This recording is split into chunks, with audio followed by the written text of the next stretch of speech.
The desert sun beat down on the tarmac at Edwards like it had something to prove. Captain Evelyn Thorne stood beside her husband's F-15, one hand shading her eyes, the other resting on the fuselage that was still warm from the morning's flight tests. Richard Thorne was checking the weapon systems for the third time. He always checked 3 times. It was one of the things that made him the best pilot at Groom Lake. "You're being paranoid again," Evelyn said. She was smiling, but her voice carried an edge. They both knew what they were testing today. What they'd been testing for 6 months, ever since the Air Force had quietly transferred them from Edwards to the facility everyone pretended didn't exist. "Paranoid keeps you alive," Richard replied.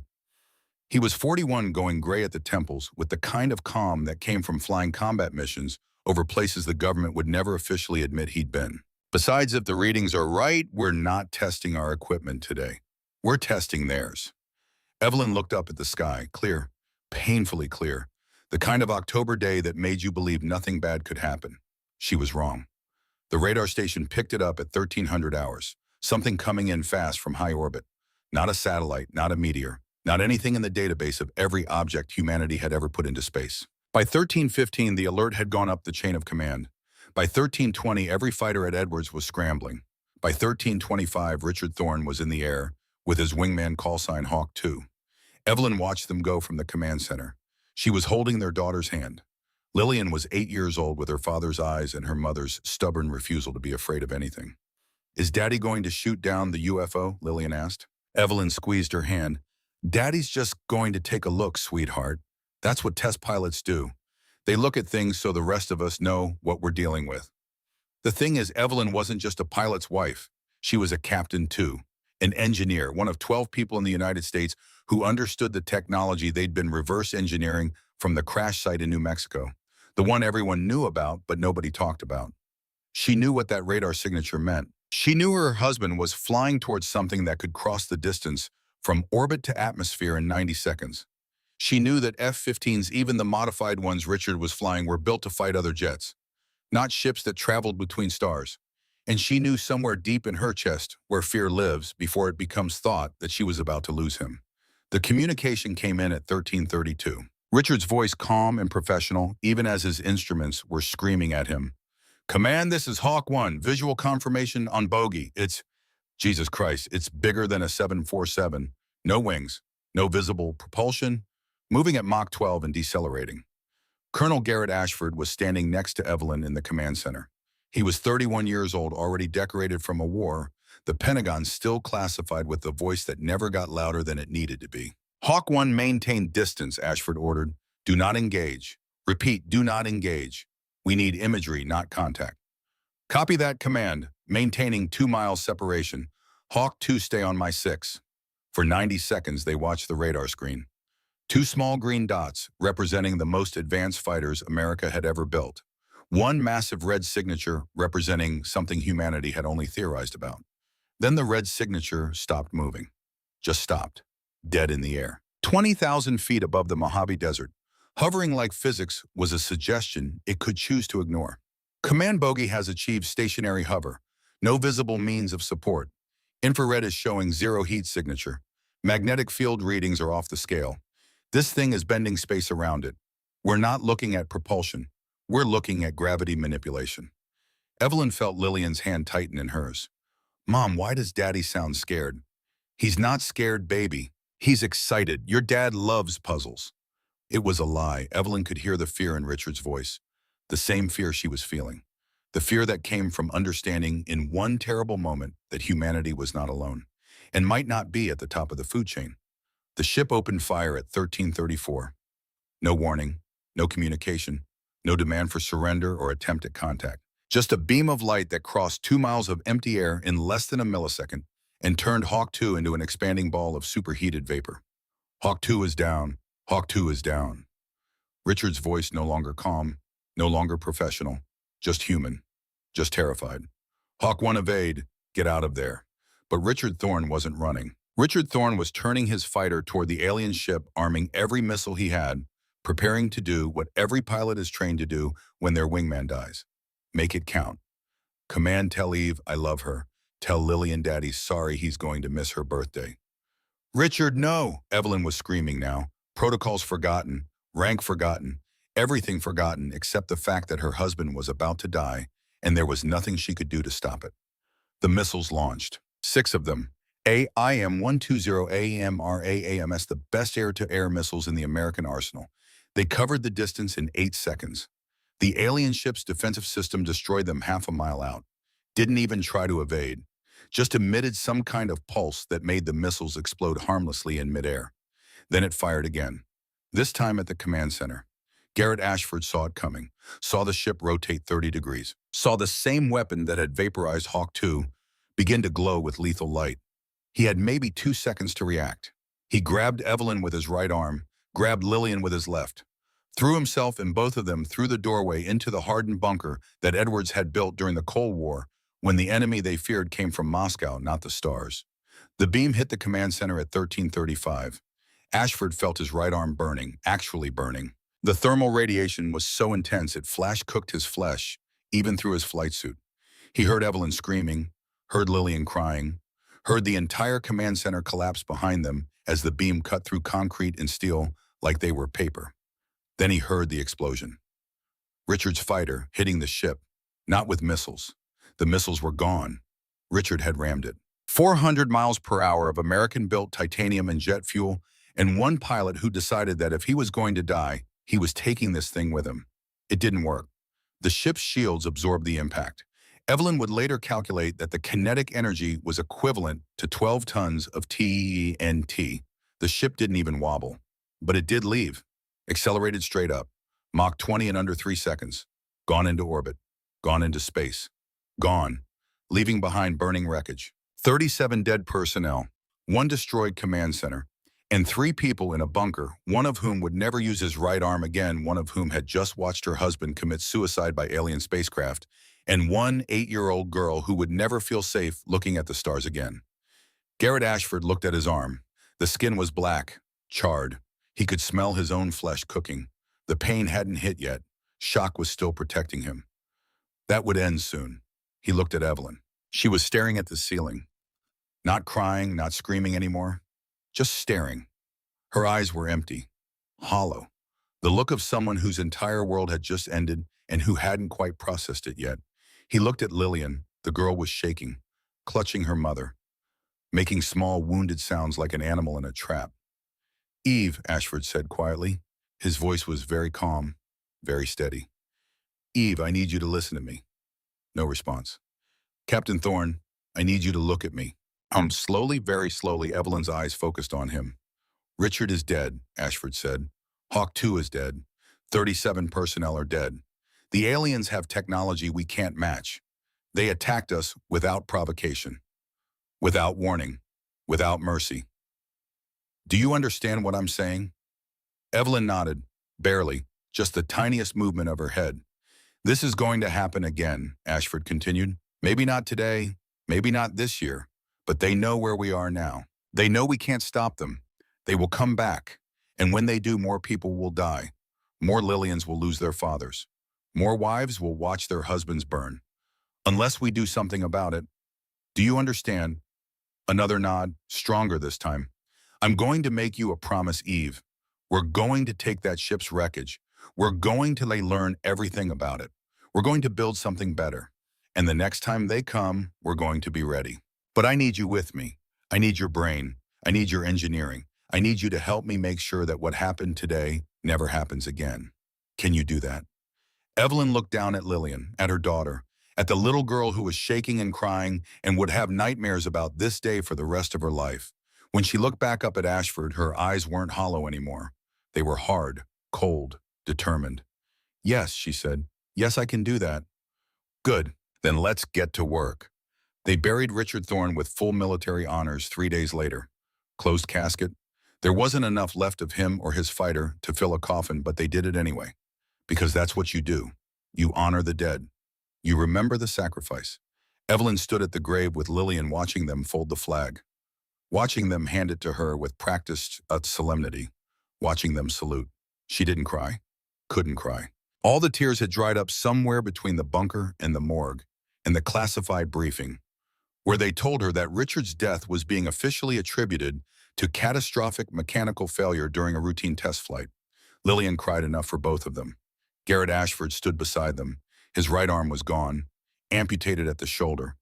The burns had been too severe, too deep. The doctors had tried to save it. Spent 18 hours in surgery trying to rebuild tissue that had been cooked down to the bone. In the end, they'd taken the arm. Better to lose a limb than die from infection. Ashford didn't cry either. Just stood there ramrod straight, saluting with his left hand. It wasn't protocol. You're supposed to salute with your right, but Ashford's right hand was in a medical waste incinerator somewhere, and Richard Thorne deserved a salute, so he gave one anyway. After the ceremony, after the other mourners had drifted away, after Lillian had finally cried herself into exhausted silence, Evelyn and Ashford stood alone at the grave. "They're going to cover this up," Evelyn said. "Classify it, bury it, pretend it never happened." "Yes," Ashford agreed, "they will. And then they're going to forget. Move on, convince themselves that it was an isolated incident, that the aliens won't come back, that we're safe. Probably. But we won't forget. Will we?" Ashford looked at her, really looked at her. Saw the widow who had lost everything, saw the mother trying to protect her daughter, saw the engineer who understood exactly how outmatched humanity had been. And he saw something else, something harder, colder, something that scared him a little bit. He saw purpose. "No," he said quietly. "We won't forget, and we won't forgive, and we won't stop until we're ready." "How long?" Evelyn asked. "How long will it take to build what we need?" Ashford thought about that, thought about the wreckage they'd recovered, thought about the technology gap, thought about how far humanity would have to climb to match what they'd seen. 30 years, he said finally. Maybe 40. If we're lucky and the funding doesn't dry up. If we can keep it secret. If we can recruit the right people. If we can reverse engineer what we found without blowing ourselves up in the process. That's a lot of ifs. Yes, Evelyn looked down at Lillian, at her daughter, at the little girl who would grow up without a father because humanity wasn't ready for what was out there. "We have 37 years, she said. What Lillian will be 45 in 37 years. Old enough to have children of her own. Old enough to be a grandmother. I want her to live in a world where she can look at the stars without being afraid. Where her children can look at the stars without being afraid. Where no mother ever has to watch her husband die because we weren't prepared." She turned to Ashford. Her eyes were dry. Her voice was steady. 37 years, she repeated. "That's how long we have to build our answer. That's how long we have to make sure this never happens again." Ashford studied her face, saw the determination, saw the pain beneath it, saw the woman who was about to spend the rest of her life preparing for a war that might never come. "All right," he said. 37 years. Starting now." They shook hands over Richard Thorne's grave, a promise made in silence. A pact sealed in grief. Neither of them knew in that moment that they would keep that promise. That 37 years later, almost to the day, Evelyn Thorne would stand on the bridge of a warship that shouldn't exist and give the order that would change the galaxy forever. But they would, because some promises aren't meant to be broken. Some doors aren't meant to be opened. And some species, when you push them far enough, push back harder than you can possibly imagine. 37 years later, Nexus Station Neutral Space, October 12th, 2025. Ambassador Garrett Ashford woke up at 0500 hours like he had every day for the last 3 years. Like he had every day since he'd arrived at Nexus Station to take up his post as humanity's diplomatic observer. Observer. The word tasted like ash in his mouth. He sat up in his quarters and looked at his right arm. The prosthetic one. Titanium and composite polymers and neural interfaces that let him feel pressure and temperature and almost made him forget that the real arm was 37 years gone. Almost. He flexed the fingers. Perfect response time. Perfect articulation. Better than human. Stronger. More precise. Never tired. Never trembled. But it was still a reminder. Ashford made coffee. Real coffee from beans he'd brought from Earth. He drank it black, standing at the window looking out at Nexus Station, hanging in neutral territory. He thought about Richard Thorne's fighter burning in the desert. He thought about Evelyn Thorne's face at the funeral, dry-eyed and cold. He thought about Lillian, 8 years old and crying, asking why. And he thought about the promise.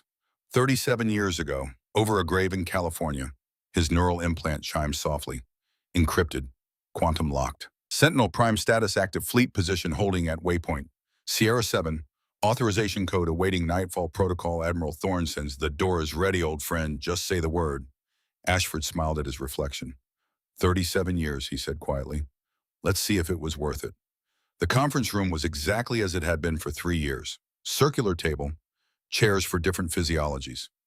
atmospheric controls, and the representatives of four great empires. War matriarch Zalreth of the Sector Empire, 7 feet tall, scales shifting colors with mood. Right now modeled green-red, agitated, aggressive, crystalline Chancellor Voron of the hegemony, living crystal chiming softly when he moved. Hive overmind Zekthar of the collective, chitinous, insectoid, one consciousness across billions. Luminary Shaylin of the Celestial Alliance, pure light so bright she required filters to look at. These were humanity's neighbors, ancient powers, thousands of years old, and they were about to make the mistake of their very long lives. Zalreth spoke first. The Threshold Sector dispute continues. Hegemony mining ships have violated sector sovereignty 17 times this month. Voron chimed with amusement. Disputed territory. The hegemony has as much right as the sector empire. Perhaps, Zekthar buzzed, the Hive should remind you we claimed those systems 2 millennia ago.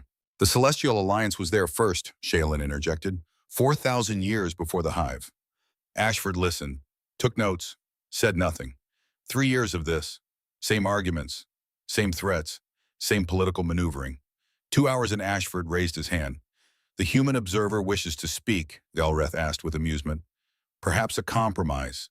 Neutral territory. Resources shared equally.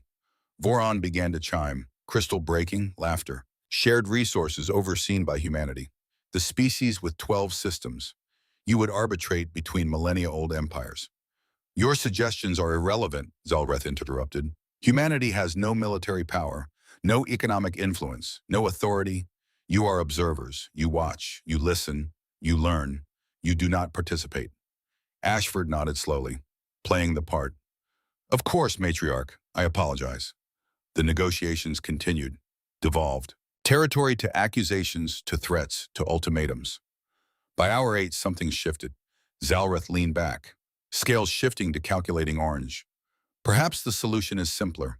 Buffer zones, neutral territory between our empires. The Celestial Alliance supports this, Shaylin said. Where would these buffers be? Voron asked. Zalreth's scales shifted to pleasant green. Human space. The room went still. Ashford looked up slowly, face showing nothing. I'm sorry. Could you repeat that? Human space. 12 star systems, positioned perfectly between our territories. If redistributed, they would serve as ideal buffer zones, preventing conflict, promoting peace. You're suggesting humanity surrender its territory. Reallocation, for the greater good, for galactic stability. Voron's chimes became thoughtful. The hegemony finds merit. Several human systems contain resources we could utilize. The Hive agrees, Zekthar buzzed. Human colonies are inefficient. Hive oversight would improve productivity 47%. The Celestial Alliance. Shaylin said light growing brighter would guide humanity through this transition.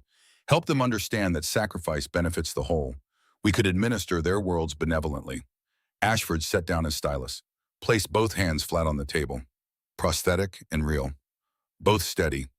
You're talking about dividing up human civilization like territory to be claimed. A solution that prevents war, Zalreth corrected. Surely humanity understands peace. And if we refuse, Zalreth's scales shifted to black. Finality. Let us be honest. Humanity has 200 escort vessels. The Sector Empire alone has 4,000 warships. Combined, we represent overwhelming force. If humanity refuses, what would you do to stop us? The question hung like a blade. Voron chimed softly. We prefer cooperation. But if not forthcoming, we possess other means. Trade embargoes, resource restrictions. Humanity depends on galactic commerce. The Hive calculates 92% probability of successful occupation with minimal casualties, Zekthar said. The Celestial Alliance would grieve conflict, Shaylin added. But sometimes guidance requires firmness. If humanity cannot see wisdom in cooperation, perhaps firmer guidance becomes necessary. Ashford looked around the table at 4 representatives who had just casually discussed conquering his species. He thought about Richard, burning. He thought about Evelyn, making a promise. He thought about Lillian, asking why. He thought about the fleet, 3 light months away, waiting. For 37 years, humanity had prepared. For 37 years, they'd been lying. Time to stop. Ashford stood, gathered his notes, looked at each representative. I need to contact my government. This requires official response. Of course, Zalreth said. Satisfied read. Take your time. Though not too long, humanity's cooperation or resistance is ultimately a minor detail. Ashford nodded, walked to the door, stopped, turned. One question. Yes. New Terra, one of our 12 systems, agricultural colony, 2 million people, no strategic value, no resources. What about it? If you divide our space, which of you gets New Terra? They looked at each other. Zoreth shrugged. Determined by division specifics. Why is it important personally? Ashford was quiet. My best friend is buried there.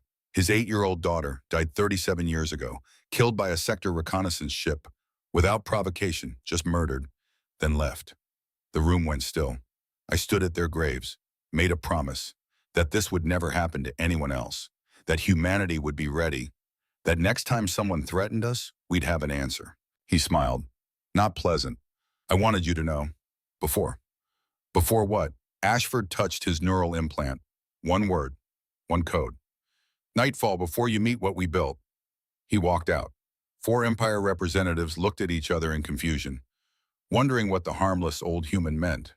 They would learn soon enough. 3 light months away, Fleet Admiral Evelyn Thorne received the message. 62 years old, gray hair and severe bun, uniform perfectly pressed, eyes cold, hard, focused, waiting for 37 years. The message decoded Nightfall authorized protocol active. Admiral Thorne, the doors open. Thorne stood, looked at her crew. Attention all hands. Protocol Nightfall is active. All units decloak on my mark. Time to show them what we've built. She paused, thought about Richard, Lillian. For 37 years we've been observers. Weak, harmless. Today that ends. They learned the door was locked from the inside, and we've been behind it. Waiting, building, preparing. She took a breath. All ships, decloak, jump to Nexus, standard formation. Throughout the fleet, stealth systems deactivated. Not 12, not 100. 240 warships, led by UEES Retribution. 3.2 kilometers of composite armor and weapons 4 empires couldn't classify. The answer to a promise made 37 years ago. Thorne sat back. Richard, Lillian, I kept my word. Watch. Watch what Mommy built. The fleet jumped to hyperspace. Destination Nexus Station. ETA 6 hours. Station Commander Thelvar had managed Nexus for 43 years. He'd seen diplomatic incidents, near wars, trade disputes. But he'd never seen his entire sensor array go insane. Sir, multiple contacts, very large, appearing at system edge. Thelvar pulled up tactical. What he saw made no sense. How many? 12, no 16, 24. Sir, the count keeps changing. Power readings impossible. Mass calculations contradictory. Visual? The screen flickered, showed empty space. Then, like a curtain drawn back, 12 massive warships materialized. Gray, dark gray, storm clouds and gunmetal. No windows, no seams, smooth surfaces absorbing sensor scans. Huge.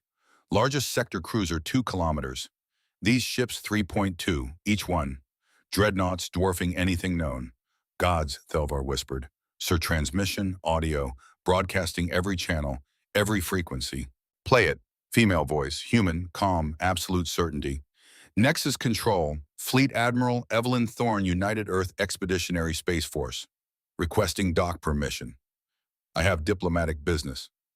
My shuttle launches shortly. The rest of my fleet will maintain position. Wouldn't want to crowd facilities. Thelvar stared at 12 warships. Rest of your fleet.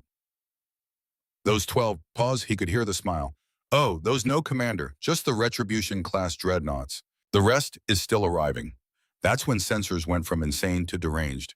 12 ships joined by dozens more, appearing from stealth. Cruisers, destroyers, carriers, frigates, things he'd never seen. Count climbed. 20, 50, 100, 240 human warships. Perfect formation. Hanging like a threat made real. Nexus Control. My shuttle launches now, 30 minutes.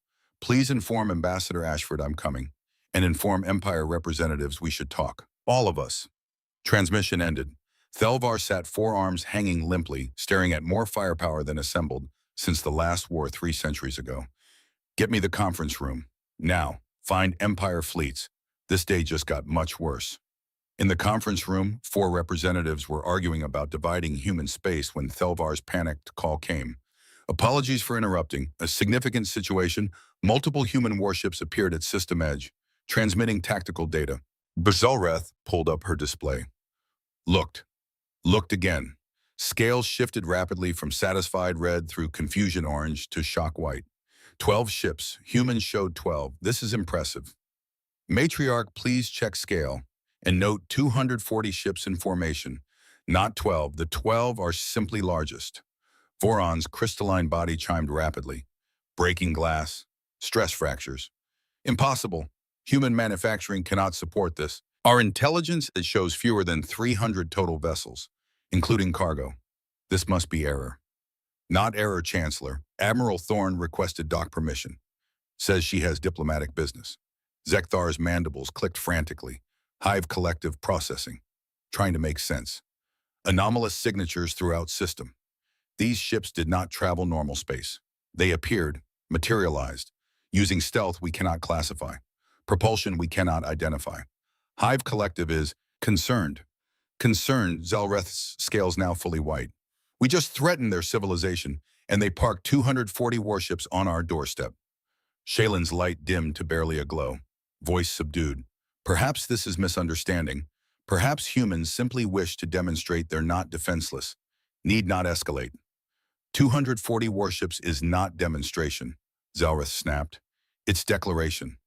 The door opened. Garrett Ashford walked in, face calm, but eyes bright, sharp. Someone who'd waited very long for this exact moment. Ah, you've met the fleet. Good, saves time. Admiral Thorne docks in 25 minutes. I suggest we prepare. She's been looking forward to meeting you. Very much. You knew, Voron said, chimed sharp, accusatory. 3 years, and you knew. Of course, I helped build them. Ashford walked to his seat, sat, folded hands, prosthetic gleaming. Did you think humanity would sit 3 years listening to dismissal, belittlement, threats without contingency? Did you believe we were that naive? You lied, Zalreth said, scales shifting white and black. Shock and rage. No, Matriarch. We simply didn't tell truth. There's a difference. You never asked about more ships. You assumed, based on intelligence, observations, certainty that species as young as ours couldn't build anything you couldn't detect. Ashford leaned forward. You assumed wrong. How, Zekthar demanded. Hive monitors all human shipyards. Tracks construction. We would have known. You monitored yards we let you see. Construction we wanted tracked. Every cargo vessel, every transport, all 200 escorts. Visible. Operating as expected. Ashford smiled. Other yards, Mars, Europa, Titan, asteroid belt, built underground, built deep space, operating 37 years while you assumed we were learning to walk those you didn't see. Because we didn't want you to. 37 years, Shaylin whispered. Since your sector ship killed my best friend and his 8-year-old daughter. We've been preparing, building, training, waiting for you to show who you really were. When you moved from dismissing to threatening, when you decided human lives were negotiable, territory disposable, sovereignty optional. Ashford stood, walked to window, looked at fleet hanging like a promise kept. Today you showed us who you are. Now we'll show you who we are. And I think Matriarch Chancellor Overmind Luminary, you'll find it illuminating. Conference room fell silent. Outside, Admiral Thorne's shuttle approached. Inside, 4 representatives realized they'd made terrible mistake. Balance of galaxy had shifted, violently, irrevocably. Forever, Admiral Evelyn Thorne walked Nexus corridors flanked by 6 Marines in powered armor. Matte black, seamless, energy field generators shimmering. Each Marine carried rifle deceptively simple. Kinetic accelerators, magnetic rails punching through composite armor or incapacitating without killing. Marines said nothing. Presence said everything. Station personnel stopped to stare. 4 armed administrators, crystalline technicians, insectoid workers, energy beings, all frozen. Watching small human woman in black uniform walk like she owned the station. Thorne's uniform was different from Ashford's diplomatic gray. Military, sharp. Insignia no database recognized. Phoenix on collar. Starfield on shoulders. And on chest above name, single metal. Made from melted titanium recovered from Richard's fighter. Engraved with 2 names. Richard Thorne, Lillian Thorne. Reminder, promise, reason. Worn every day for 37 years. Today, finally, it meant something. Commander Thelvar met them at diplomatic section entrance. all four arms trembling. Admiral Thorne, welcome. The Empire representatives are waiting. Thank you, Commander. Any communications from Empire fleets? Yes, sector moving to defensive positions. Hegemony powering weapons. Hive deploying swarms. Celestial Alliance attempting diplomatic channels. Thorne nodded. Expected. Please transmit following to all Empire fleet commanders. Audio, maximum broadcast. She waited for green light. Fleet Admiral Evelyn Thorne, United Earth Expeditionary Space Force. To all Empire military units in Nexus systems, stand down. Power down weapons. Maintain current positions. Any hostile action against human vessels will be met with immediate, overwhelming response. Any attempt to target Nexus will be considered act of war against humanity. 5 minutes to comply. After that, we consider you hostile and act accordingly. Thorne out. Thelvar's arms stopped trembling, started shaking. Admiral, respectfully, over 400 Empire warships in system. Your 240, while impressive, are outnumbered. Thorne looked at him, really looked. Eyes cold, hard, ancient. Commander, you're looking at ships we wanted you to see, the ones we revealed. Would you like to know how many are still hidden? Yes? No, you really wouldn't. Trust me. Now, excuse me, I have a meeting, 37 years overdue. She walked past toward conference room. Marines followed. Perfect synchronization. Wall of black armor and barely contained violence. Thelvar watched them go. Then activated personal emergency protocols. Station commanders hoped never to need. Prepared for evacuation. Catastrophic failure. War. He had a feeling he'd need them. Conference room door opened. Admiral Evelyn Thorne walked in. 4 Empire representatives looked at her. Small woman with gray hair and cold eyes. Marines behind her. Insignia on uniform. Medal on chest. Garrett Ashford stood, smiled, genuine. First real smile in 3 years. Eve, good to see you. Garrett, thank you for your service. 37 years is long to wait.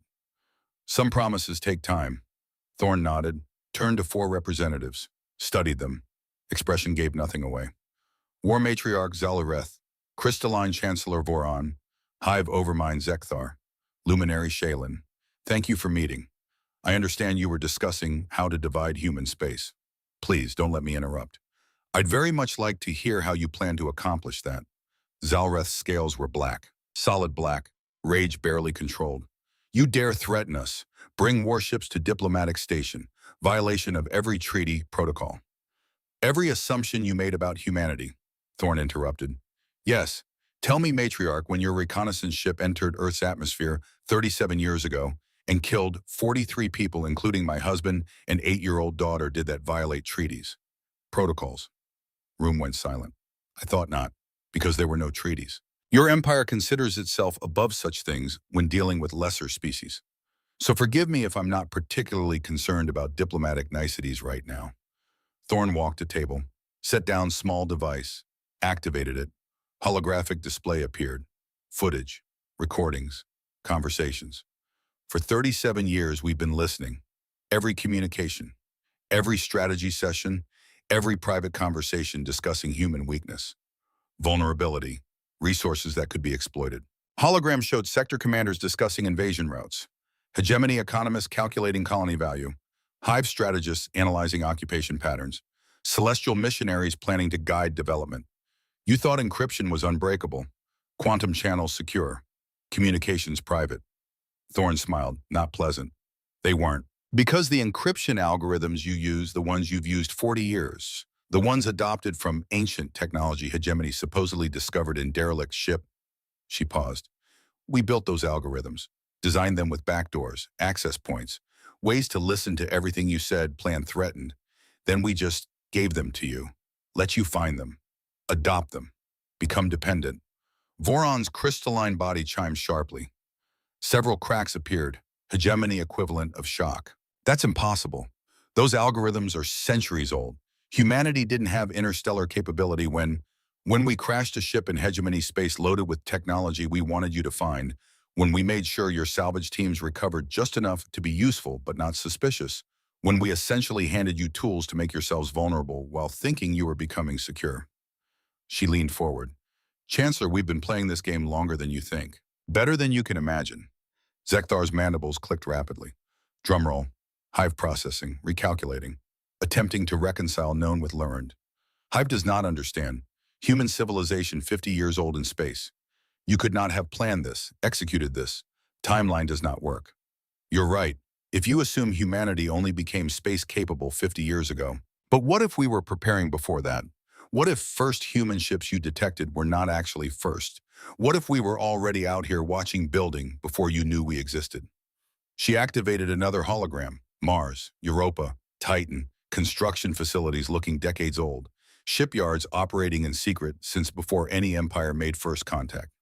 We learned from your mistake with us. You showed your hand too early. Showed you were dangerous before we were ready to defend ourselves.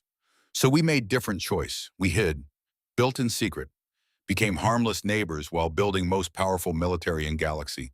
And we waited. Waited for you to show who you really were. She looked at each of them. Today you showed us. You voted unanimously to divide human civilization. Take our worlds. Treat our sovereignty as something optional, negotiable, disposable. Voice became very quiet, very cold. That was a mistake. Shaylin's light flickered weakly. Admiral Celestial Alliance meant no harm. We genuinely believed we could help humanity. Guide you, protect you from yourselves. Thorne interrupted. Yes, I heard that part. Tell me, Luminary, how many species have you guided over centuries? How many civilizations have you helped by taking away autonomy? Their right to make own mistakes. Freedom to choose own path. Shaylin was silent. That's what I thought. Here's what you don't understand about humanity. We don't want guides, don't want protectors, don't want benevolent overlords who know what's best. We want to be left alone. Build our own civilization. Make our own mistakes, succeed or fail on our own terms. Thorne stood. But since you can't leave us alone, since you insist on treating us like children needing supervision, we'll have to teach you a lesson about what happens when you underestimate humanity, threaten humanity, make catastrophic mistake of thinking because we're young, we're weak. She looked at Zelreth. Matriarch, you said humanity has no military power. Said Sector Empire alone has 4,000 warships. Said numbers win wars. Zalreth's scales still black but white creeping at edges. Fear mixing with rage. Would you like to test that theory?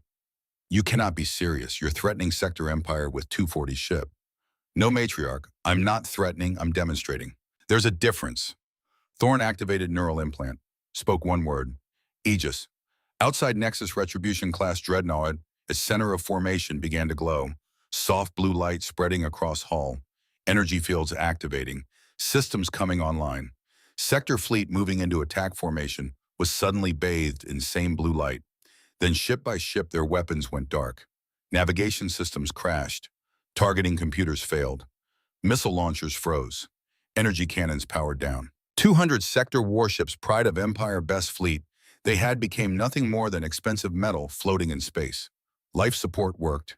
Engines functioned. Crews unharmed. But every single offensive system simply gone. Disabled. Erased. As if someone reached into ships and flipped switch. In conference room, Zalreth stared at tactical display in horror. What did you do? I turned off your weapons, Matriarch. No one hurt. No ships destroyed. Your crew's perfectly safe. They just can't shoot anyone anymore. Consider it demonstration of gap between our technologies. The gap you didn't know existed.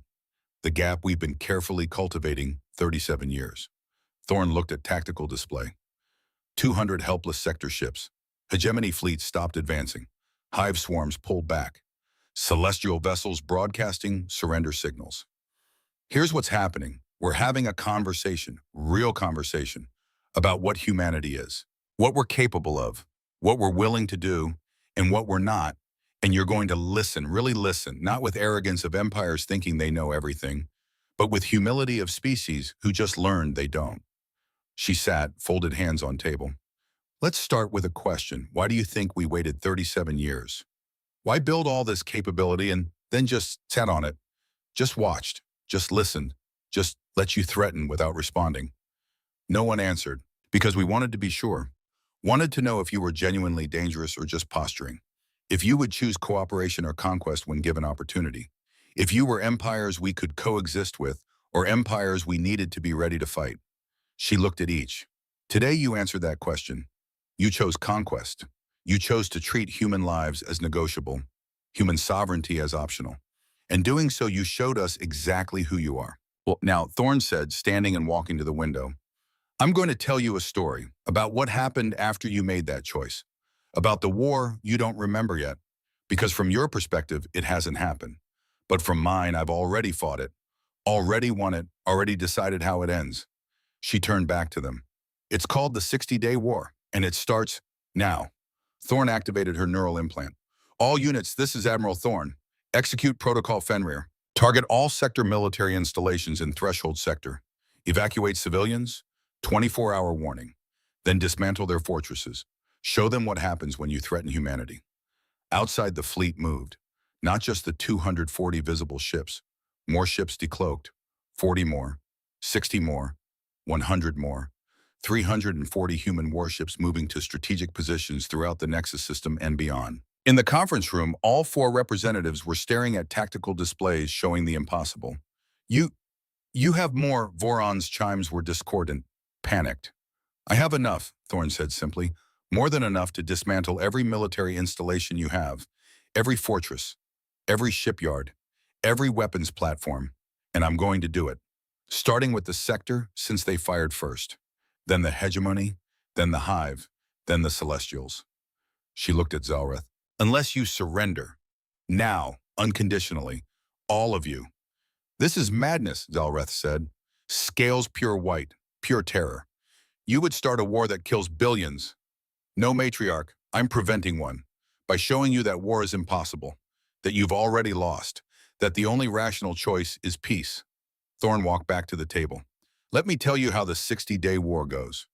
Day 3, I target your fortress planet in the Threshold Sector. The one that should take months to crack. I crack it in 6 hours, not with bombardment, with something else. Something you can't defend against. She activated another hologram. Showed a massive fortress world. Then showed it unmade, not destroyed, disassembled, piece by piece, as if gravity itself had been weaponized. Day 12, I target your main fleet anchorage, 200 ships. I give 24-hour evacuation warning. Then I destroy them, not with missiles. With something traveling at 0.99 light speed, relativistic kill vehicles. By the time your sensors detect them, they've already hit. There is no defense. The hologram showed ships exploding, not from weapons fire, from kinetic impact, from small masses traveling so fast they hit with force of nuclear weapons. Day 30, 75% of sector fleet is gone. Not destroyed, disabled, captured, preserved. Because I'm going to need those ships later, when we rebuild, when we help you become something better. Thorne looked at Voron. Day 40, I start on hegemony. Your economy is next. I don't destroy your trade routes. I take them over. I don't bomb your factories. I occupy them. I don't kill your workers. I put them back to work, under human supervision. Voron's crystal body had multiple cracks now. Stress fractures spreading. Day 50, the Hive Collective. Interesting challenge. How do you fight a consciousness spread across billions? Answer, you don't. You isolate it. I have technology that can sever Hive connections, make drones individual, force Overmind to experience what it's like to be alone, to be one instead of many. Zekthar's mandibles stopped clicking. Complete silence. Complete horror. Day 60, the Celestial Alliance. Hardest of all. How do you fight beings of pure light? Answer, you don't fight them, you contain them. I have fields that can trap coherent photons, make them solid, force them to experience what it's like to be physical, to be trapped, to be helpless. Shaylin's light dimmed to nothing, barely visible. That's the 60-day war. That's what happens if you make me fight, if you force me to use these weapons, if you make me become the monster I've spent 37 years trying not to be. Thorne leaned on the table, looking exhausted suddenly. Older. Or you can surrender now. Accept that you've lost. That humanity is no longer a species you can threaten or conquer or guide. That we are equals, partners, neighbors who deserve respect. Long silence. Finally, Shaylin spoke. Light barely a whisper. The Celestial Alliance surrenders. We were wrong, gravely wrong. We accept your terms. Voron's chimes were soft, broken. The hegemony surrenders. We misjudged. We will respect human sovereignty. This we promise. Zekthar's mandibles clicked once, slowly. Hive Collective surrenders. Human capability exceeds projections by orders of magnitude. Continued conflict is suboptimal. All eyes turned to Zalrith. The war matriarch sat in her chair, scales shifting through every color. White to black, to red to orange to green. Fear to rage to shame to calculation to resignation. Finally, her scales settled on deep blue. Color Ashford had never seen. Color that meant something deeper. Sorrow. My people killed your husband and daughter 37 years ago. Without cause, without reason. Simply because we could.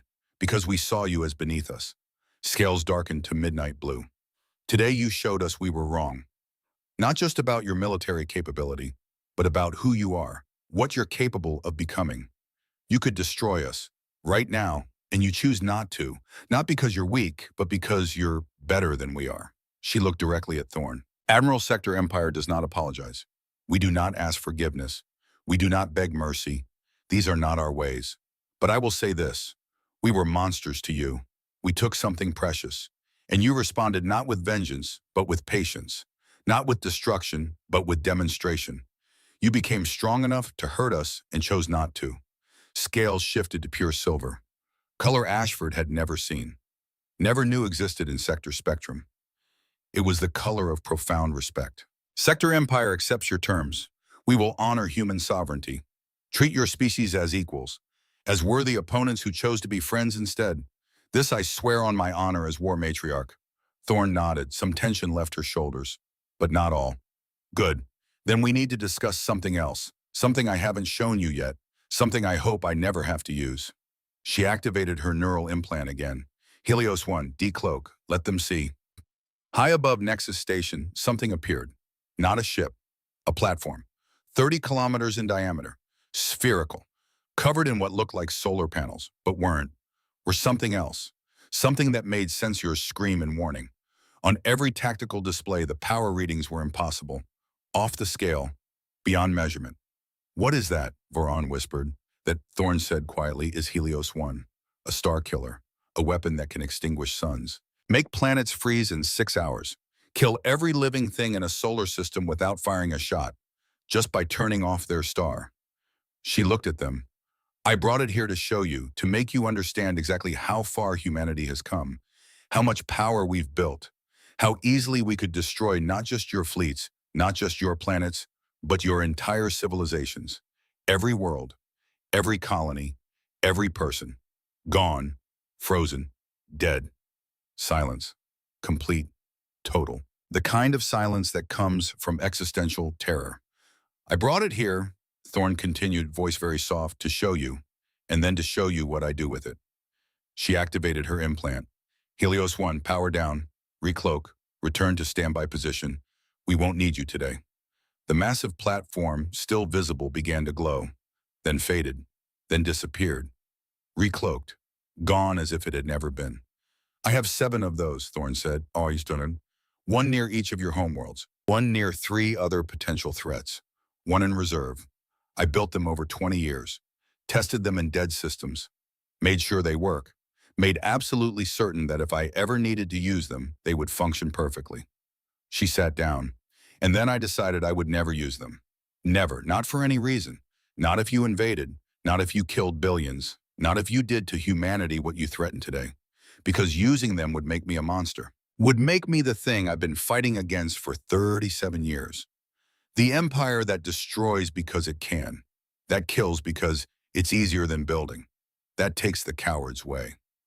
Thorn looked at each of them. I built 7 weapons that could destroy everything. And then I consciously chose, deliberately chose never to use them. That choice, that simple choice, is what separates humanity from every empire in this room. That choice is what civilization looks like. That choice is what Richard would have wanted, what Lillian deserved. She stood. So now you know humanity has power beyond your comprehension. You know we could end you at any moment. You know we are the most dangerous species in the galaxy, and you know we choose not to be dangerous. We choose to be guardians instead of tyrants, protectors instead of predators. Ashford spoke for the first time since Thorn entered. There's a Latin phrase, si vis pacem para bellum. If you want peace, prepare for war.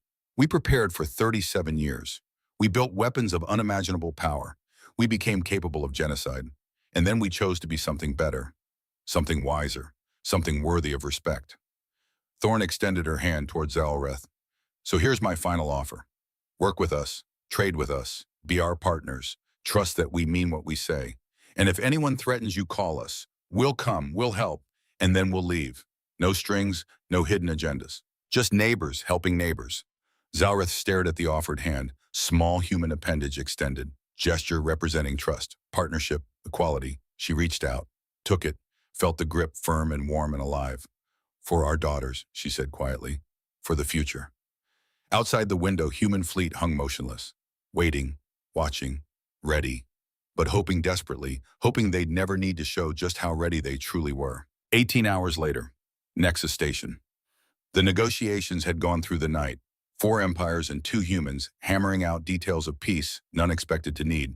Trade routes, territory boundaries, non-aggression protocols, technology exchange, mutual defense, the tedious, exhausting, absolutely critical work of turning revelation into lasting policy. Admiral Thorn remained throughout, watching, listening, occasionally interjecting when discussion drifted toward old assumptions. Her presence alone kept conversation honest, reminded everyone what humanity was capable of if this peace failed. Now 0600 station time, there was a pause, legal teams drafting formal language, diplomats consulting governments, everyone taking a moment to breathe. Thorn stood at observation window looking at fleet, at ships that had waited patiently through night, would continue waiting as long as necessary. Garrett Ashford joined her. 2 old soldiers looking at instruments of war they'd built. Answered a promise made 37 years ago. Richard would be proud, Ashford said quietly. Would he? Thorn's voice was tired, strained. I built weapons, Garrett. Weapons of unimaginable power. I prepared for genocide. I made humanity into the thing we feared. Would Richard be proud of that? You prepared for defense. There's a difference. Is there? Look at those ships. Each carries enough firepower to sterilize planets. Retribution alone could crack moons. We didn't build a military, Garrett. We built instrument of annihilation. And I commanded it, ordered its construction, trained crews, made myself monster so humanity wouldn't be victims. Ashford was quiet for a long moment. When he spoke, voice was gentle. Eve, you know what the difference is between us and them, between humanity and every empire in this galaxy. What? We had power to destroy them right now, this moment. 240 ships against their fleets.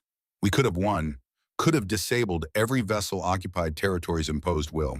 We had capability, justification. They literally voted to divide us up. Self-defense would have covered anything we did. He turned to look at her. But you didn't. You gave them choice, offered peace, extended hand to species that killed your family. That's not monstrous, Eve. That's something beyond heroic. That's wisdom. That's leadership that builds civilizations instead of destroying them. I wanted to, Thorn admitted softly. When I gave decloak order, when I walked into conference room, when I saw Zalreth and knew her people killed Richard and Lilioyan, I wanted to hurt her, make her feel what I felt. Wanted her to know what it's like to lose everything. But you didn't. No, because somewhere between that bunker 37 years ago and today, I realized something. Revenge isn't victory. Pain isn't justice.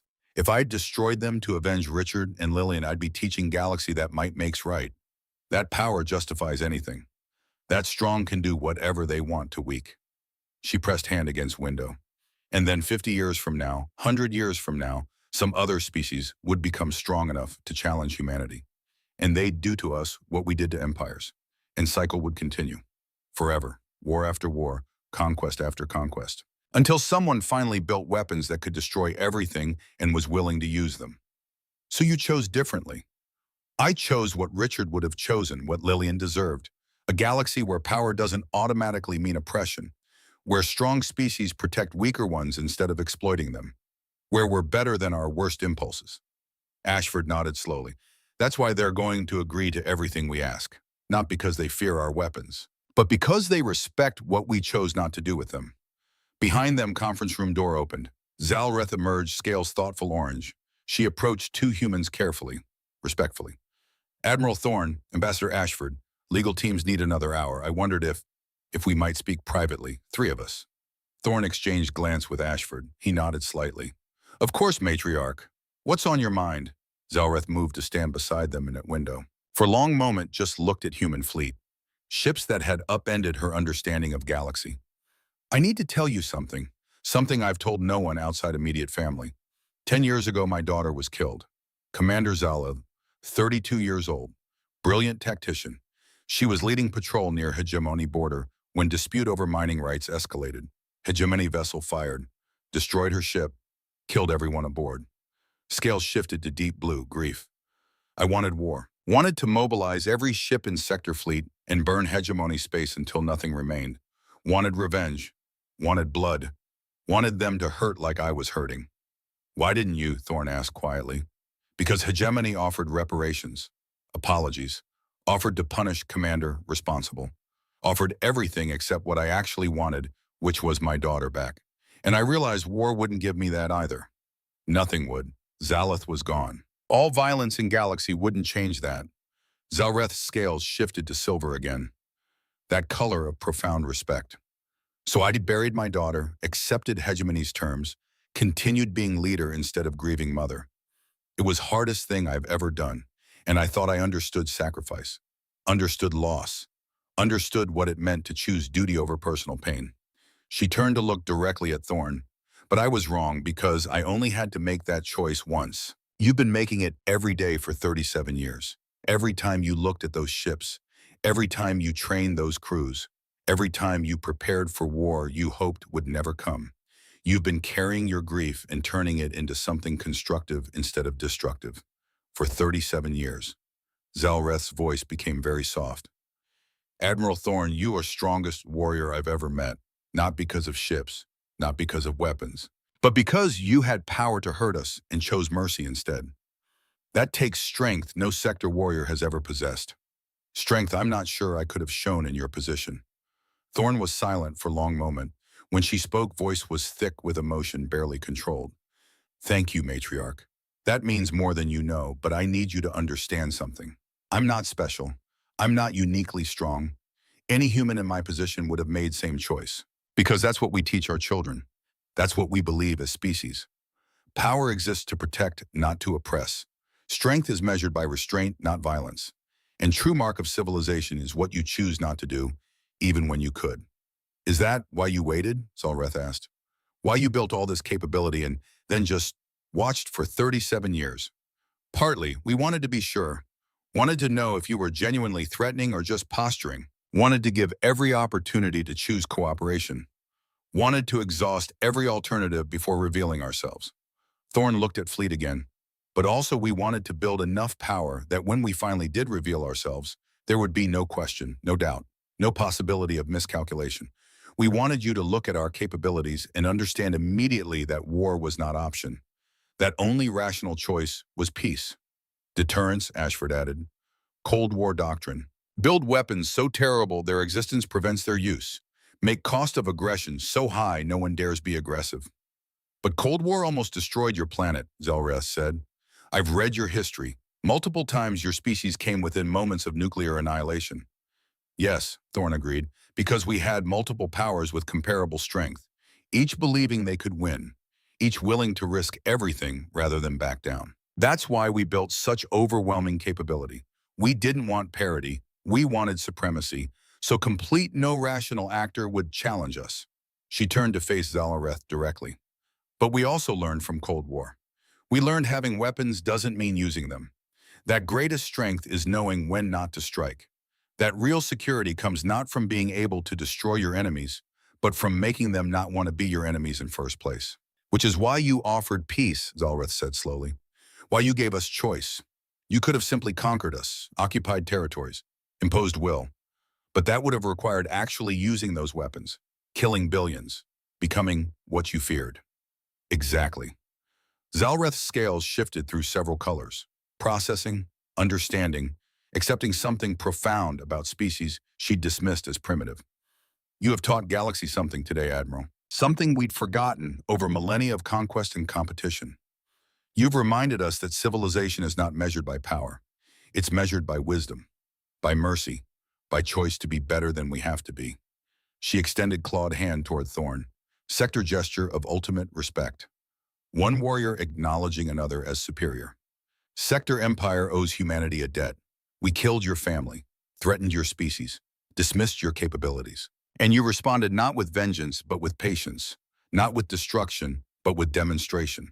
We will remember this, we will honor this, and we will ensure no sector ever forgets what you taught us today. Thorn took offered hand, felt scales cool and rough against skin. No debt, matriarch, just partnership, just cooperation, just two species choosing to be neighbors instead of enemies. That's enough. They stood like that for a moment, two warriors from different worlds, different species, different philosophies, united by loss, by understanding, by hard-won wisdom that comes from choosing peace when war would be easier. Behind them, young human lieutenant approached nervously, saluted.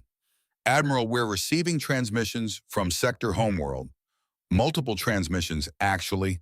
They're surrender offers, ma'am. Unconditional surrender. From all four empires. Thorn's eyes widened. She turned to Zalreth. Matriarch, what is this? Zalreth's scales were silver, pure silver, no other color mixed. We consulted with governments during night, showed them your capabilities, your technologies, your restraint. They've reached same conclusion I have. That resistance is futile. That continued conflict would be suicide. That only rational response is complete surrender. We don't want your surrender, Thorn said, voice sharp. We want partnership, cooperation, not submission. I know, but my government does not. They see your power and assume you will conquer, assume you will occupy, assume you will do what any rational empire would do with such overwhelming advantage. They don't yet understand humanity is different, that you actually mean what you say about peace. Voron had emerged from conference room during conversation, crystalline form chiming with anxiety. Hegemony as well. Our economic council's calculated cost of war with humanity. The number is infinite. We cannot fight you, cannot compete, cannot survive as independent civilization if you choose to destroy us. So we surrender. We offer everything. Territory, resources, authority. We submit to human rule rather than face annihilation. And Hive Collective, Zekthar added, mandibles clicking rapidly as he joined them, has reached consensus. Probability of successful resistance, 0.03%. Probability of extinction if war continues, 99.97%. Logical action, complete submission to human authority. Shaylin's light was very dim as she floated toward them. Celestial Alliance concurs. We've spent millennia believing we were most advanced civilization. Most enlightened, most capable of guiding others. Today we learned we are children compared to humanity. We surrender. We ask only that you be merciful in your rule. Thorn looked at Ashford, saw her own horror reflected in his eyes. No, she said firmly, absolutely not.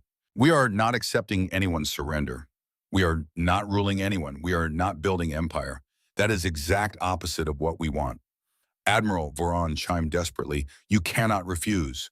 Our governments made their decision. Our species accepted humanity is now dominant power. If you don't take control, there will be chaos. Power vacuums, civil wars. Billions will die in transition. Then your governments need to make different decision, Thorn snapped. Because humanity is not interested in ruling galaxy. We're interested in living in it, peacefully, as equals, as partners, not as conquerors. She looked at each of four representatives. Let me be absolutely clear about something. Yes, we have overwhelming military power. Yes, we could conquer your empires if we chose. Yes, we have capability to impose will across galaxy. But we won't, not ever, not for any reason, because that would make us tyrants. And humanity has fought too many tyrants throughout our history to become one now. But what do you want, Zalreth asked? If not surrender, if not submission, if not control, what does humanity want from us? Thorn took deep breath, looked at Ashford, saw him nod. We want to be left alone, to build our civilization in peace, to trade fairly, to defend ourselves if necessary, to cooperate on mutual interest, to be neighbors who respect boundaries and honor agreements. That's all we've ever wanted. That's what Richard wanted when he flew toward that sector ship 37 years ago. He didn't want to conquer it. He wanted to protect his family, keep them safe, live in galaxy where you could look at stars without fear. She walked to window, looked at fleet, 240 ships representing 37 years of preparation, sacrifice, determination. But since you can't accept that, since you insist on treating us as conquerors just because we're powerful, Since you won't believe we actually mean what we say about peace, we're going to have to demonstrate it. Again, more clearly this time. She activated neural implant, voice transmitted to every human ship, every crew, every person who'd trained for this moment. All units, this is Admiral Thorne. New orders, protocol withdrawal, effective immediately. Ashford's eyes widen. Eve, are you sure? Yes, it's only way they'll understand. She looked at four Empire representatives.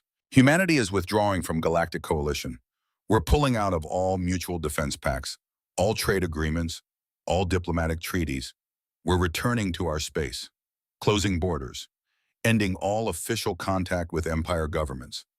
What Voron's chimes became discordant. That's isolation. That's abandoning galactic community. Yes, because galactic community cannot accept us as we are. You keep trying to make us fit your patterns, conquerors or conquered, rulers or ruled, dominant or submissive. You cannot conceive of species that's powerful but not aggressive, that's capable but not expansionist, that wants peace more than power. So we're leaving, taking our ships, our technology, our capabilities, going home. We'll maintain border patrols, defend our territory, respond to threats, but we're done trying to convince you we're not going to conquer you, done accepting your surrender, done with all of it. She looked at each. When you're ready to treat us as equals, as partners, as civilization that deserves respect rather than fear, when you're ready to believe we actually mean what we say, come find us. Our borders will be open. Our diplomats will be waiting. Our friendship will be available, but on our terms, not as your rulers, not as your subjects, as your neighbors, nothing more, nothing less. Four representatives stood in shocked silence. Finally, Zalreth spoke, scales shifting rapidly through multiple colors, confusion, fear, understanding, respect. You're serious. You're actually leaving. Yes. But what about threats you face, dangers in border regions, pirate fleets raiding your colonies? Without coalition support, you'll be vulnerable. Thorne smiled, not pleasant. Matriarch, I just demonstrated we can disable your entire fleet without firing shot. Do you really think we're worried about pirates? But what about us? Voron asked desperately. Without humanity's presence, old conflicts will resume. Territorial disputes, economic wars, cycle of violence your revelation temporarily interrupted. If you leave, it all falls apart. Then don't let it fall apart, Ashford said. You're ancient civilizations, millennia old. Surely you can figure out how to coexist without humanity holding hands. Surely you can choose peace for yourselves instead of having it imposed. But we don't know how, Shaylin's light flickering with distress. We've been competing so long, fighting so long, maneuvering for advantage so long, we've forgotten how to simply be neighbors. Thorne looked at her, really looked, saw fear, genuine uncertainty. Species that had spent so long claiming moral authority, they'd lost track of actual morality. And she saw something else, opportunity. Way to teach lesson that needed teaching without becoming tyrant they feared. All right, she said slowly. Here's what we'll do. Humanity will not rule you, will not govern you, will not impose will, but we'll offer something else, something different. What? Zekthar's mandibles clicked hopefully. Protection for anyone who needs it, any species threatened by aggression, any civilization facing conquest, any people who cannot defend themselves. If they call for help, we will respond. We will intervene. We will stop aggressors, and then we'll leave. We won't occupy, won't demand tribute, won't impose governments. We'll just stop immediate threat and go home. She looked at her fleet. We're calling it Protectorate Force, an independent military not bound to any government, not serving any empire, just responding to distress calls, just protecting those who need protection, just making sure what happened to my family doesn't happen to anyone else. That's unprecedented, Voron chimed. A military force serving no government, asking nothing in return, intervening purely out of altruism. Yes, because someone needs to, because galaxy needs guardians, not conquerors, because power should be used to protect, not oppress. That's what Richard believed. That's what Lillian deserved. That's what humanity will provide. Ashford was smiling. Si vis pacem parabellum. If you want peace, prepare for war. We prepared, built weapons, trained forces. Now we're using them exactly as meant to be used. For defense, for propulsion, for making sure weak aren't victimized by strong. But who decides what constitutes threat? Zalrith asked. Who determines when intervention is justified? You're talking about enormous power with no oversight, no accountability, no checks or balances. You're right, Thorne admitted. It's dangerous precedent, potentially disastrous. That's why we're implementing strict protocols. Intervention only when specifically requested. Clear rules of engagement, limited objectives, and complete transparency. Every action we take will be recorded, broadcast, made available for any species to review and judge. And if you abuse this power, Zekthar asked, if you become what you claim to oppose, if protectorate force becomes just another empire, then you will have been right to fear us, and we will have failed Richard, failed Lillian, failed ourselves. But that's risk we're willing to take, because alternative is worse. Alternative is galaxy where strong prey on weak with impunity, where no one stops aggressors because everyone too busy being aggressors themselves, where cycle of violence continues forever. Thorne walked to center of room, looked at each representative in turn. 37 years ago I made promise that what happened to my family would never happen to anyone else, that humanity would be ready, that we would protect. Today I'm keeping that promise, not by conquering you, not by ruling you, but by being guardians this galaxy needs. Species that's strong enough to intervene but wise enough to leave afterward. Civilization that uses power to protect rather than oppress. She extended hand toward them, all of them. So here's my offer. One last time, work with us, trade with us, be our partners. Trust we mean what we say, and if anyone threatens you, call us. We'll come, we'll help, then we'll leave. No strings, no hidden agendas, just neighbors helping neighbors. For a long moment, no one moved.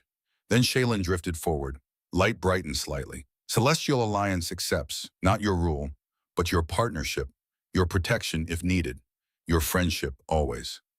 Voron's chimes became harmonious. Hegemony agrees. We will learn to trust, learn to believe, learn that power can be benevolent instead of brutal. Zekthar clicked mandibles in what might have been Hive laughter. Hive Collective calculates probability of successful cooperation 94.3%. Acceptable odds. We agree. All eyes turned to Zalrith. War Matriarch stood silent, scales shifting through every color, every emotion, every possibility. Finally settled on Silver. Sector Empire agrees, not out of fear, not out of submission, but out of respect. Out of understanding you've shown us something we didn't believe possible. That strength and mercy can coexist. That power and wisdom can be same thing. She extended clawed hand toward Thorne. We will be your neighbor's admiral, your partners, your allies if you need us. And we will remember. We'll teach our children. We'll pass down through generations what you taught us today. That choice between can and should is what separates civilization from chaos, guardians from tyrants, friends from enemies. Thorne took her hand, felt scales warm now, accepting, trusting. For our daughters, for all our daughters, for everyone who deserves to live without fear. For the future, Zalrith agreed. Outside window, human fleet began to move.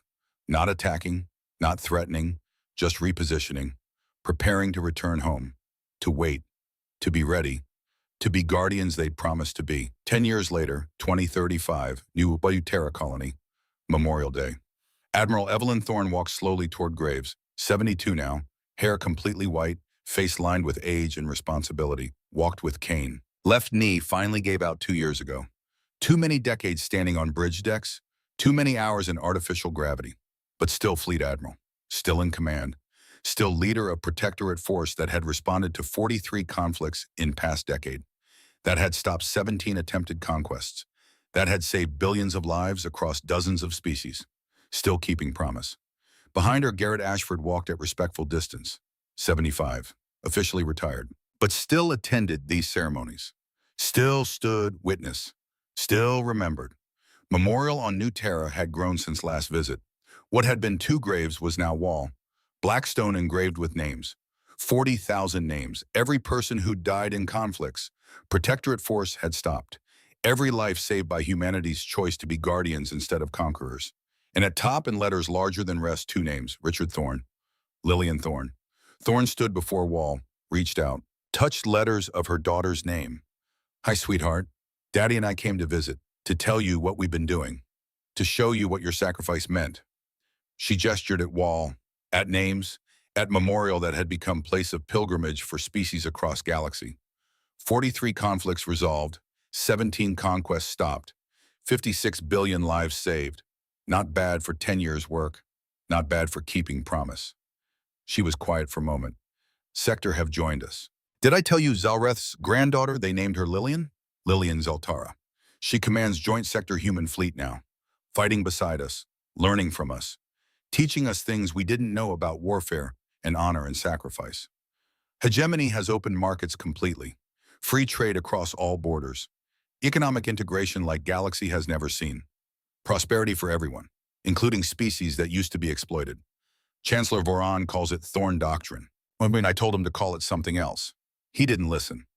Hive Collective has been fascinating. They've started experimenting with individual consciousness, allowing drones to make own decisions. Zekthar says they're evolving, becoming something new, something better.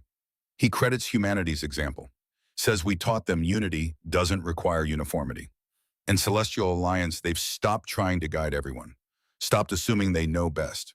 Shaylin retired 3 years ago, passed leadership to someone younger. Someone who understands wisdom means knowing what you don't know.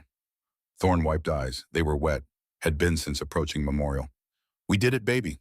We built Galaxy you deserved, one where little girls can look at stars without being afraid, where no mother has to watch husband die because we weren't ready, where power exists to protect instead of oppress. She knelt down, slowly, painfully, knee protesting. Ashford moved to help, but she waved him off. This she needed to do herself. She placed something at Memorial Base, a medal, the one she'd worn every day for 37 years, made from Richard's fighter, engraved with their names. I'm giving this back to you because I don't need it anymore. Don't need reminder, don't need motivation. Promise is kept. Work continues, and I absolutely know you'd be proud. She stood up, with effort, with pain, with dignity of someone who'd earned every gray hair and wrinkle in moment of suffering. I love you, sweetheart. I love you, Richard. And I absolutely promise that as long as I'm breathing, as long as there's strength in these old bones, I will make sure what happened to you never happens to anyone else. That's my oath. That's my purpose. That's meaning I found in losing you. She turned to leave, stopped, looked back one more time. Oh, and baby, there are kids playing in square behind us. Human kids, sector kids, hegemony kids, hive kids, celestial kids, all together playing, laughing, not caring about species or empire or history, just being kids, just being friends.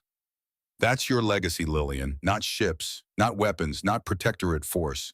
Those kids, that future, that's what you bought with your life, and it's beautiful. She walked away from Memorial. Ashford fell in beside her. They walked in silence for a long time. How much longer, Eve? Ashford asked finally. How much longer can you keep doing this? You're 72. You've earned retirement, earned peace, earned rest. Until there's no one left who needs protecting Garrett, until last distress call goes unanswered because there are no more distress calls, until Galaxy figures out how to be civilized without needing guardians. That might never happen. I know, but Lillian deserved better. Richard deserved better. All those names on that wall deserve better. So I'll keep going, keep protecting, keep being what they needed me to be. Even if it kills you, Thorne smiled, especially if it kills me, because that would mean I died doing something that mattered, that I spent last breath making sure someone else didn't have to lose what I lost. That's not a bad way to go. They reached square, saw children playing, saw adults watching, saw a mixture of species that would have been impossible 10 years ago. Now normal, natural, expected. Young sector child, maybe 8 years old, ran up to Thorne, scales bright green, happy, excited. Are you Admiral Thorne? Yes, I am. My grandmother told me about you. She said you saved her life. She said you're reason I get to exist. Thorne knelt down, slowly, painfully, looked child in eyes. What's your name, sweetheart? Lillian Zeltara. Thorne's breath caught. She reached out, touched child's scales gently. That's beautiful name, very beautiful. You take care of it, okay? Honor it. Be brave like person you're named after. I will. I'm going to be protector when I grow up, just like you. Going to keep people safe. Going to make sure bad things don't happen. Thorne smiled through tears. That's good, Lillian. That's very good. Galaxy needs more protectors, more guardians, more people who understand power exists to protect, not oppress. You're going to do great things. Child hugged her, quick and fierce and innocent, then ran off to play with other children. Thorn stood up, watched her go, watched all of them go, running, laughing, living in Galaxy that 37 years of sacrifice had built. That's why, she said to Ashford, that's why I keep going. For her, for all of them, for everyone who gets to grow up without fear because we chose to be better than we had to be. Her communicator chimed. Message. Urgent priority. She activated it. Read text. Face became serious. New distress call. Unknown species. Galactic rim. They're being attacked by someone with 50,000 ships. They're asking for help. 50,000? Ashford's eyes widened. That's full-scale invasion. How many ships can we commit? Thorn smiled. We'll send 100. That should be more than enough. Eve, are you sure if enemy really has 50,000? Then they're about to learn what humanity has known for 10 years. Numbers don't win wars. Technology does. Training does. Wisdom does. Willingness to fight for something bigger than yourself does. She activated fleet-wide communication. All units, this is Admiral Thorn. We have distress call. Unknown species requesting protection against overwhelming force. Protectorate force. Gamma will respond. 100 ships. Standard intervention protocols. Remember what we fight for. Remember who we protect. Remember we are guardians, not conquerors. That we save lives, we don't take them. That we demonstrate strength through restraint, not violence. She paused. And remember that somewhere in Galaxy there's a little girl named Lillian who wants to grow up to be like us. Let's make sure we're worth emulating. Thorn out. She looked at Ashford. Want to come along? One more mission. One more chance to show Galaxy what humanity stands for. Ashford smiled, touched prosthetic arm, reminder of where this all began. Wouldn't miss it for anything. Richard and Lillian deserve to see this. Deserve to know their sacrifice keeps paying dividends. They walked toward landing pad. 2 old soldiers, 2 guardians, 2 people who had turned grief into purpose, pain into protection, loss into legacy. Behind them, children played in square, human and alien, friend and future. Generation that would never know fear Thorn and Ashford had lived with. That would grow up in Galaxy where strong protected weak, where power meant responsibility, where civilization was measured not by what you could destroy, but by what you chose to save. That was promise kept. Door that had been locked from inside. 37 years of preparation that had changed Galaxy forever. Not through conquest, not through domination, but through simple revolutionary choice to be guardians instead of tyrants, to be protectors instead of predators, to be civilization every species aspired to become, instead of empire every species feared. And as Thorn's shuttle lifted off toward stars, toward another conflict, toward another chance to demonstrate power and wisdom, could coexist, one thought echoed through her mind. This is what strength looks like, Lillian. This is what your father died for. This is what you deserved. Not ability to destroy, but wisdom to know when not to. That choice, that simple choice, separates everything. Guardians from tyrants, civilization from case, friends from enemies.